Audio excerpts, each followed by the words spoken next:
우리는 지금 코로나 4단계, 어떻게 보면 제일 센 단계를 지나가고 있습니다. 우리가 뉴스를 켜게 되면 기쁜 소식, 감사한 소식보다는 염려와 걱정이 되는 소식들만 듣게 됩니다. 그리고 이러다가 경제가 얼마나 어려워질까, 또 이런 염려로 우리 마음이 채워지게 되죠. 하지만 여러분, 코로나나 아니면 다른 세상 풍파가 있다고 하더라도 또 이럴 때야말로 하나님께서 주신 평안의 능력을 맛볼 때가 아닌가, 이런 생각을 해보게 됩니다. 그래서 오늘 누가복음 8장 가운데에 풍랑 가운데에서 평안을 누리셨던 우리 예수님의 평안에 대해서 함께 알아보고자 합니다. 먼저 오늘 누가복음 8장을 보면 예수께서 어느 날 호수를 건너가기를 원하셨습니다. 그런데 이 갈릴리 호수가 때로는 돌풍이 불게 되거든요. 이 평지에서 부는 바람과 이 산에서 부는 바람이 부딪히기 때문에 때로는 돌풍이 불 수가 있었습니다. 그래서 이 돌풍이 부는 가운데에서 이 배가 운행하는 가운데 이 물이 잠기게 된 거예요, 배에.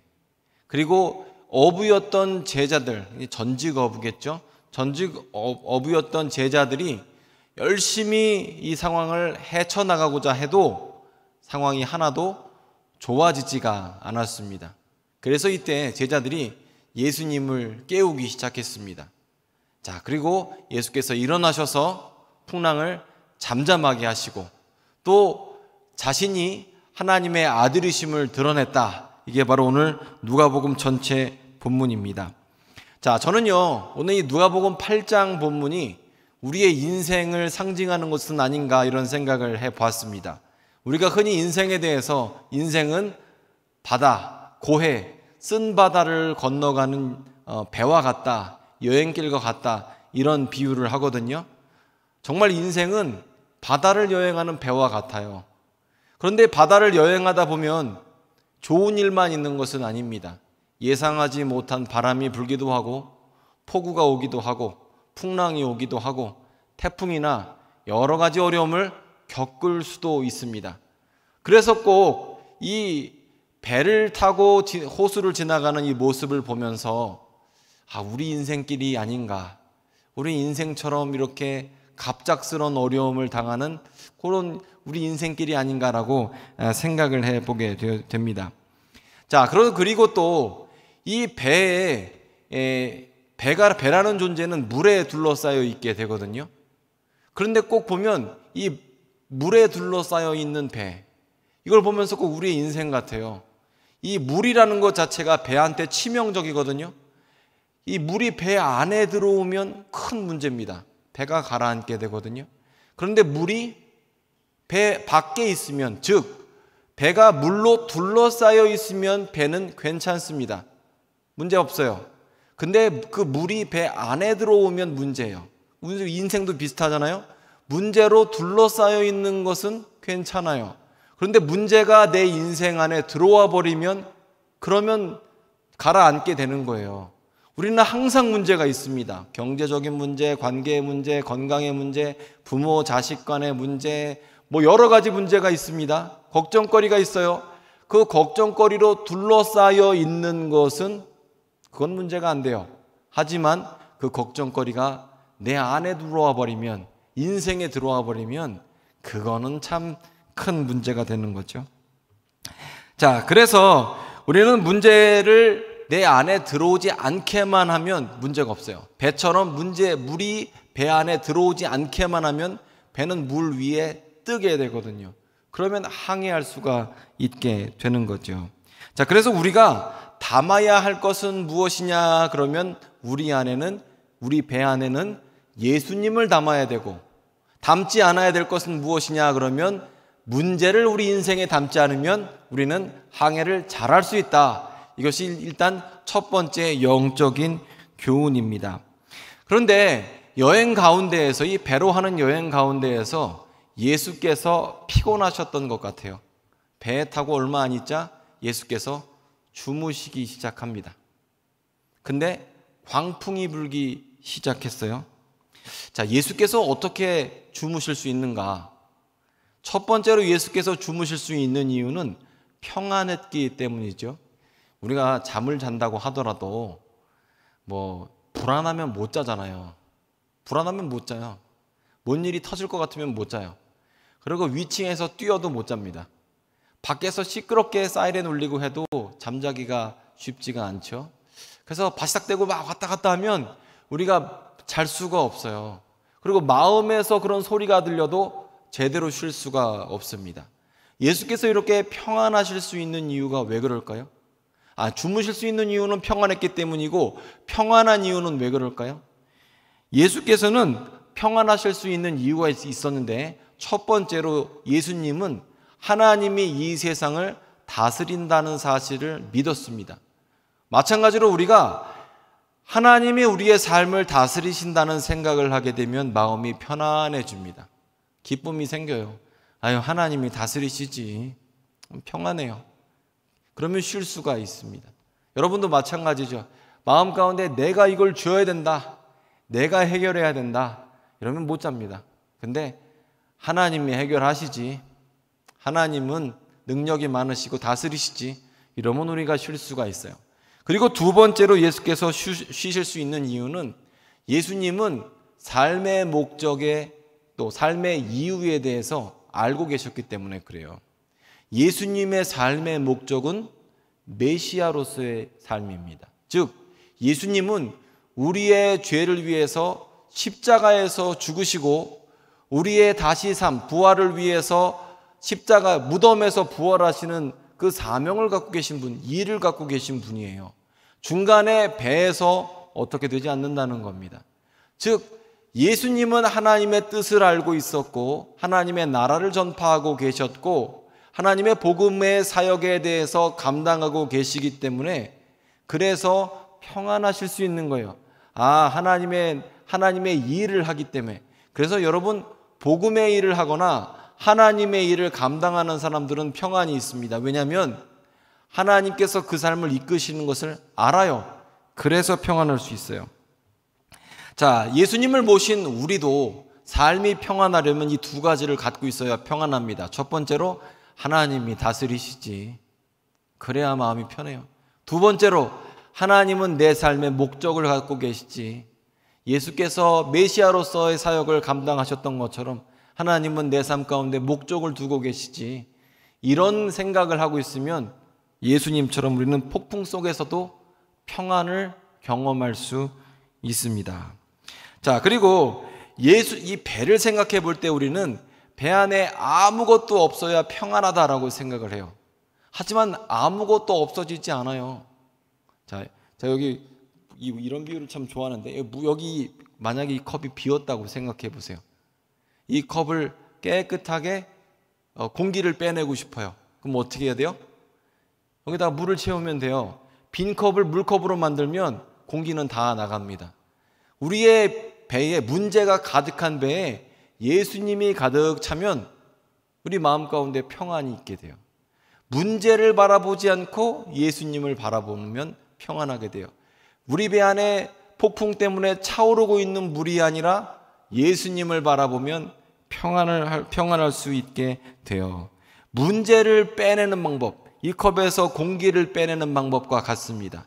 문제를 빼내는 방법은 예수님을 채우면 문제가 빠지게 돼요.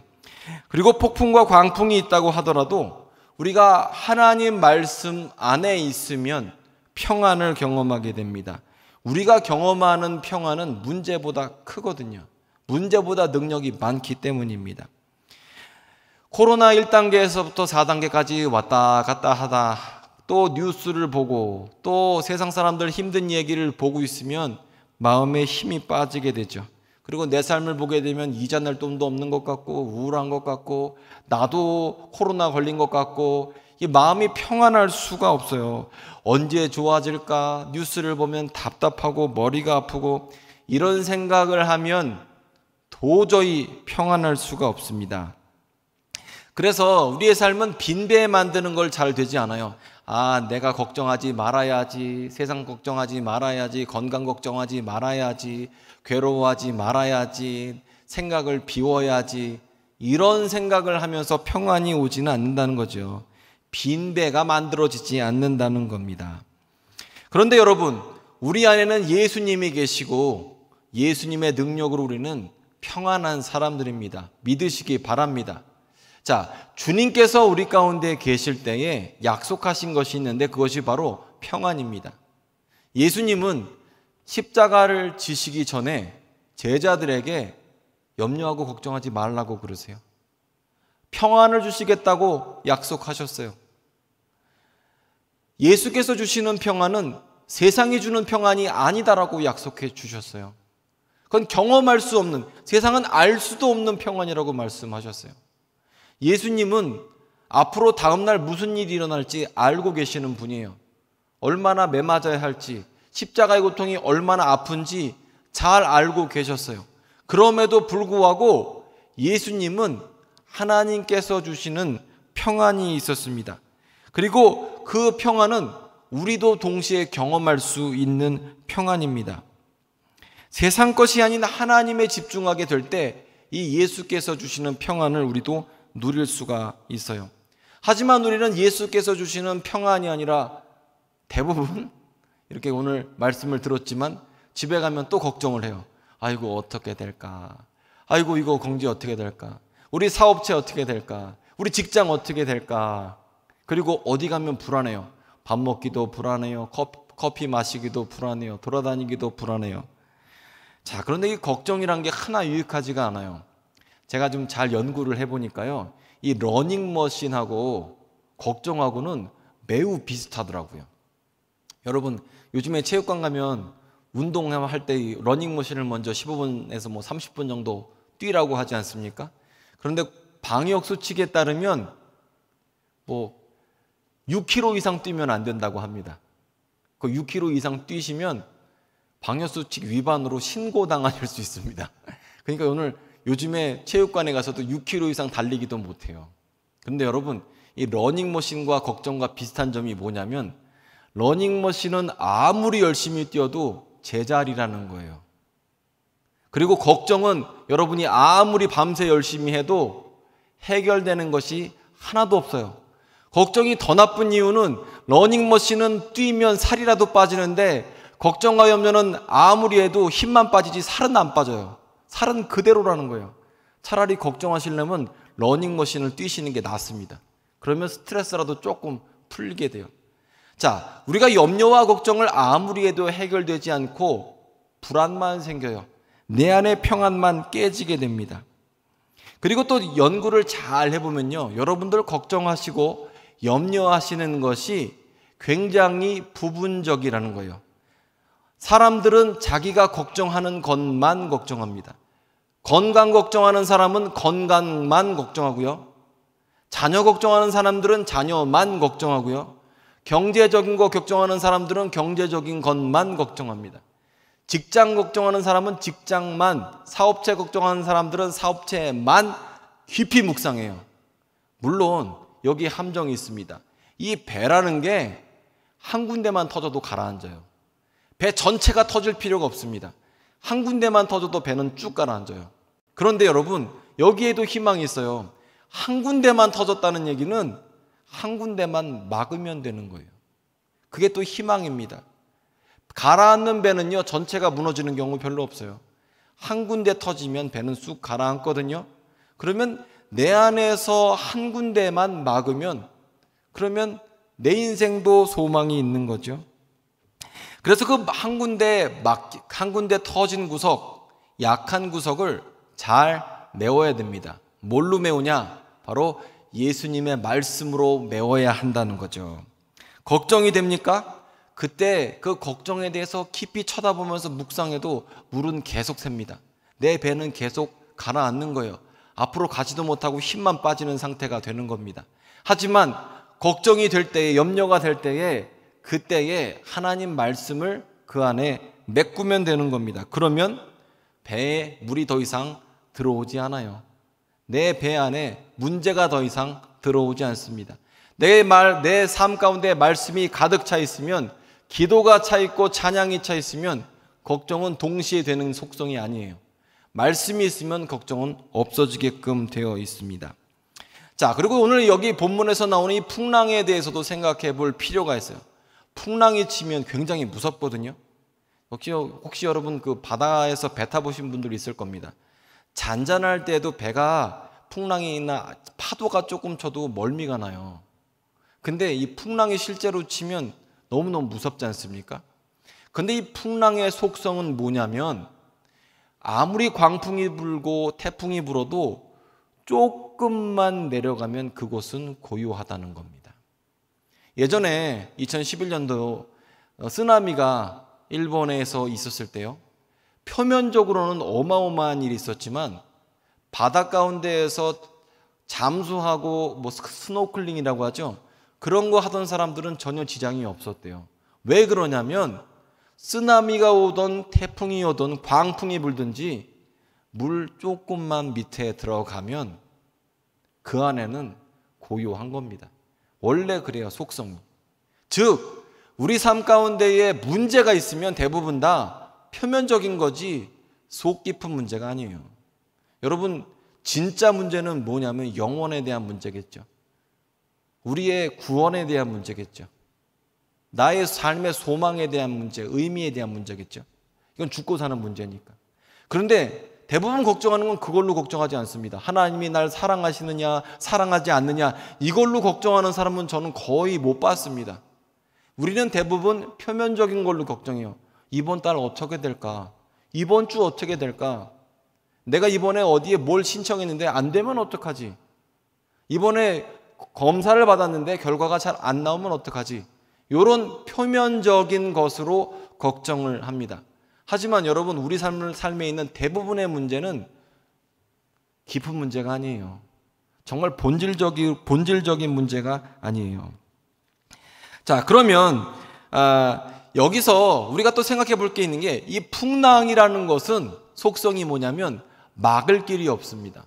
여러분이 바다에 나갔어요. 그럼 바람을 통제하거나 파도를 통제할 수 있는 사람은 없습니다. 내가 인생을 살다 보면 문제가 갑자기 터지는 거예요. 문제가 생기는 거예요. 그걸 막을 사람이 없어요. 하지만 여러분, 인생은 무슨 일이 일어났는지보다 그 일을 어떻게 해결하느냐가 더 중요하다고 하지 않습니까? 대부분의 사람은 10%의 문제와 90%의 해결 방법으로 인생을 산다고 그래요. 문제 없는 사람은 하나도 없어요. 믿는 사람이든 믿지 않는 사람이든 젊은 사람이든 나이가 있는 사람이든 관계없습니다. 동양인이든 서양인이든 문제 없는 사람은 없어요. 하지만 그 문제가 일어났을 때 그 문제를 어떻게 받아들이고 해결하느냐, 그게 더 문제입니다. 그래서 우리가 표면적인 이유로 고민할 것이냐, 아니면 깊은 물속을 바라볼 것이냐, 우리가 생각해 볼 필요가 있어요. 표면에 있으면 우리는 평안하기가 어렵습니다. 깊이 내려가면, 깊이 묵상하면, 그러면 우리 안에 평안이 생깁니다. 그러면 깊이 내려간다는 게 무슨 뜻일까? 풍랑이 있을 때 깊이 내려간다는 게 무슨 뜻일까 생각해 봅시다. 이 평안하기 위해서 말씀을 보면요, 즉 무슨 얘기냐면, 여러분이 평안하시기 위해서 말씀을 보게 되면 거기에는 깊이가 없습니다. 아, 내가 평안해야지 이러고 한번 하나님 말씀 한번 봐보십시오. 거기 깊이가 없어요. 그게 잘 되지가 않아요. 아, 내가 마음의 기쁨으로 충만해져야지 이러고 한번 하나님 말씀을 보세요. 하나도 안 기쁩니다. 그게 그렇게 되지가 않아요. 왜 그러냐면 이 성경은 목적이 있기 때문에 그래요. 자, 오늘 예수께서 평안하실 수 있는 이유가 하나님이 세상을 다스리심, 두 번째로 예수님 삶의 목적이 있었기 때문이라고 얘기를 드렸죠. 성경은 목적이 있습니다. 만약에 여러분이 교회에서 혹은 여러분의 부르심에 따라서 여러분의 직분과 여러분의 구역과 여러분의 맡은 바 어떤 영혼들을 위해서 감당하시기 위해서 기도를 하고 있고 말씀을 본다면 그건 깊이가 있습니다. 하나님, 내 삶의 어려움에도 불구하고 이 가정 주님께서 붙들어 주십시오. 나에게 능력을 주십시오. 경제적인 어려움에도 불구하고 하나님, 우리 교회를 붙잡아 주십시오. 나에게 능력을 주십시오. 이렇게 기도를 하면 깊이가 있어요. 그런데 하나님, 나 좀 평안을 허락해 주십시오. 이러면 깊이가 없어요. 왜 그러냐면 성경의 목적 자체가 하나님의 구원 사역이기 때문에 구원 사역이라는 큰 흐름 안에서 내가 발맞춰서 하나님과 동행하게 될 때에 그 평안이 우리에게 임하는 거지, 하나님의 구원 사역은 난 관심 없고 거기에서 기쁨과 평안만 나에게 허락해 주십시오, 이러면 여러분이 원하시는 평안을 누리기가 참 어렵습니다. 왜냐하면 성경의 목적은 내가 즐겁기 위해서는 아니기 때문입니다. 자, 오늘 예수님은 오늘 지금 선교 여행 가운데의 평안을 누리고 계시죠. 사도 바울을 한번 생각해 보십시오. 고린도 후서를 이런 데를 보게 되면 사도 바울의 삶이 얼마나 힘든지 잘 나와 있어요. 동족의 위험, 강도의 위험, 파선의 위험, 매 맞고 채찍에 맞고 돌로 맞고 감옥에 갇히고, 그런데 감옥에 갇혀도 사도 바울은 거기서 굴복하지 않아요. 왜냐하면 닥쳤던 모든 어려움은 표면적인 어려움이기 때문에 그래요. 사도 바울은 자신이 이방인의 사도로 부름받은 것을 알고 있었어요. 그래서 자기에게 처한 여러 가지 표면적 어려움을 이기기 위해서 감옥에서도 찬양하고 감옥에서도 기도하고 말씀 가운데 있었더니 찬양 가운데에서 하나님은 감옥문을 여셨어요. 그리고 사도 바울을 통해서 유럽 전체, 로마 제국을 변화시키셨어요. 하나님은 그 목적을 이루셨어요. 그 과정 가운데 사도 바울은 괴로워하는 것이 아니라 평안 가운데 있었고 감사와 기쁨 가운데 있었습니다. 사도 바울이 그렇게 할 수 있었던 이유는 하나님의 사역, 하나님의 나라 사역 가운데에 동참하고 있었기 때문입니다. 다니엘서를 보게 되면 사드락과 메삭과 아벳느고가 나오게 되거든요. 이 사람들이 느부갓네살 왕이 세운 금신상에 절하지 않았습니다. 그 이야기를 들은 느부갓네살 왕이 사드락과 메삭과 아벳느고를 끌고 왔어요. 그리고 물어봅니다. 지금이라도 늦지 않았다. 너희들이 음악이 연주될 때에 그때 내가 세운 금신상에게 절하면 아무 문제가 없지만 만약 금신상에 절하지 않으면 풀무불에 던지겠다. 얼마나 뜨겁겠어요. 쇠가 녹는 온도에다가 사람을 던진다니. 그런데 사드락과 메삭과 아벳느고가 여기에 이렇게 응답합니다. 왕이여, 그 질문에 대해서는 더 이상 우리가 할 말이 없습니다. 우리가 계신 하나님이 왕의 그 풀무불에서 우리를 건지시겠고, 여기서 중요하죠. 그리하지 아니하실지라도 우리는 왕이 세운 금신상에게 절하지 않겠습니다. 그러니까 느부갓네살 왕이 기분이 나빠버렸어요. 자기를 무시했다고 생각했죠. 풀물을 7배나 더 뜨겁게 하고 사드락과 메삭과 아벳느고를 던졌습니다. 그런데 하나님께서는 이 세 친구를 구하셨죠. 요즘 새벽에 계속 이사야서 함께 보고 있습니다. 이사야서 43장을 보게 되면 2절에 내가 불 가운데 지날 때에 타지 아니할 것이요 불꽃이 너를 사르지도 못하리니, 그 약속을 사드락과 메삭과 아벳느고는 누린 거예요. 그 약속의 능력, 말씀의 능력을 맛보게 된 겁니다. 풀무불 가운데 순종을 해봐야 풀무불 가운데 구원하시는 하나님을 경험하게 되거든요. 그런데 여기에 구원의 이유가 있습니다. 그 3절을 보게 되면 그 이유가 이거예요. 나는 여호와 내 하나님이요. 즉 무슨 소리예요? 사드락과 메삭과 아벳느고의 하나님이신 것을 증명하기 위해서 풀무불에서 건지신 거예요. 사드락과 메삭과 아벳느고가 하나님의 뜻 가운데에 행했기 때문에 사드락과 메삭과 아벳느고의 하나님이신 것을 하나님은 증명하시고 싶으신 겁니다. 즉 우리가 하나님의 뜻 가운데에 있을 때에, 하나님의 나라 사역 가운데 있을 때에 하나님은 우리의 하나님, 나의 하나님인 것을 증명하시기 위해서 평안과 평안의 능력을 우리에게 허락하시는 겁니다. 어떤 것도 하나님을 막을 수가 없습니다. 세상의 어떤 능력도 하나님을 막을 수가 없습니다. 우리를 덮치고 있는 코로나 4단계든지 아니면 코로나라는 질병이든지 경제적인 위기든지 어떤 것도 하나님을 막을 수가 없습니다. 우리 하나님은 능력이 많으신 분이에요. 태양을 멈추기도 하시고 바다를 가리기도 하시고 또 견고한 성도 무너뜨리시는 분이 우리 하나님이십니다. 경제적인 위기나 또 건강의 문제나 죽음의 문제나 소망의 문제나 모든 문제를 해결하시는 분이 우리 하나님이십니다. 그래서 여러분, 우리가 표면적인 것 때문에 고민을 할 것인가, 깊이 있는 것에 고민할 것인가 집중해야 합니다. 그럼 깊이 있는 것에 집중하면 표면적인 문제는 자연스럽게 해결이 되거든요. 자, 제가 설교를 마무리하면서 그림을 한 장 준비했습니다. 자, 이게 그림이 어떤 그림인지 잘 모르시죠? 이 그림 보면 하늘에는 지금 번개가 번쩍번쩍하고 있죠? 지금 비가 오고 있습니다. 그렇죠? 그리고 비가 와서 산의 계곡에 물이 불었어요. 그래서 위에서 폭포처럼 물이 쏟아지고 있습니다. 그런데 한가운데를 보게 되면 새가 한 마리 있습니다. 보이세요? 저 하얀 게 새입니다. 근데 새가 지금 어디에 앉아 있습니까?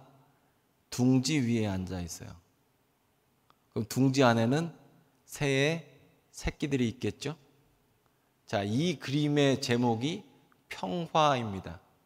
저는 이 그림을 보면서 이게 참 그리스도인들이 누리는 평안이 이것이 아닌가라고 생각을 해보게 됐어요.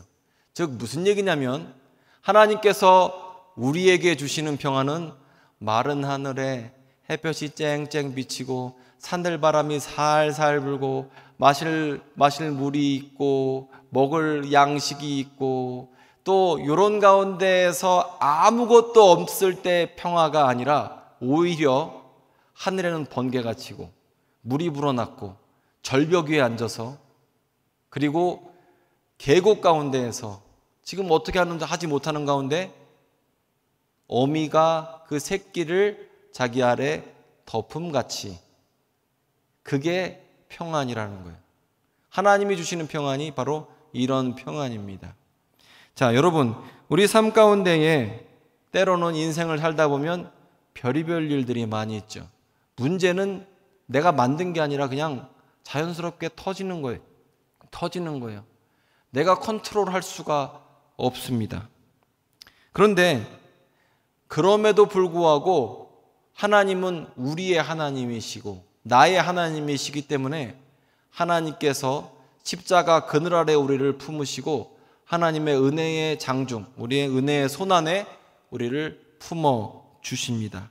그래서 우리는 하나님의 품 안에 있기 때문에 평안한 존재입니다. 불안한 존재가 아니에요. 우리는 표면적인 이유 때문에 불안할 이유가 없는 사람들입니다. 내가 하나님의 뜻 안에 있고 내가 하나님의 사역 가운데 있고 하나님의 나라와 그 목적을 이해하고 있고 그 말씀의 능력 안에 있으면 우리는 평안할 수밖에 없죠. 그래서 우리 이번 한 주 동안 제가 여러분에게 숙제를 내드리고 싶습니다. 아침마다 큰 소리로 말하는 거예요. 나는 하나님의 은혜 안에 있습니다. 세상의 문제가 내 배 안에 들어오지 않게 하겠습니다. 내 안에는 오직 예수님만 모시겠습니다. 내가 믿음의 선한 싸움을 싸우겠습니다. 이런 어떤 그런 각오를 매일 아침 좀 들이셨으면 좋겠어요. 사실 인생이라는 것은 걱정하면서 살기에는 너무 짧죠. 그리고 걱정은 아무리 해도 힘만 빠지지 살도 안 빠집니다. 걱정 아무리 해도 괴로움만 있지 좋은 건 없어요. 하지만 내가 하나님 말씀 가운데 있고 찬양하게 되면 내 마음에 기쁨이 막 생겨요. 그리고 주님께서 주시는 평안은요 그냥 기분이 아닙니다. 평안은 능력입니다. 경건이 능력인 것처럼 평안은 능력입니다. 폭풍 가운데서도 주님께서는 우리를 인도하시거든요. 그것을 경험하시길 바랍니다. 숙제가 뭐예요? 아침마다 각오를 하는 거예요. 세상 문제가 내 삶에 안 들어온다. 내 안에는 예수님만 계신다. 내가 말씀만 의지하겠습니다. 이런 각오를 들이시길 바랍니다. 그래서 코로나 때문에 막 교회 오시기도 참 두렵고 염려가 되시고 하시는데 아침마다 여러분 나름대로의 경건 시간을 주님 앞에 드리시기를 바라고 또 그것을 통해서 하나님의 평안을 누리시는 저와 여러분 됐으면 좋겠습니다. 기도하겠습니다.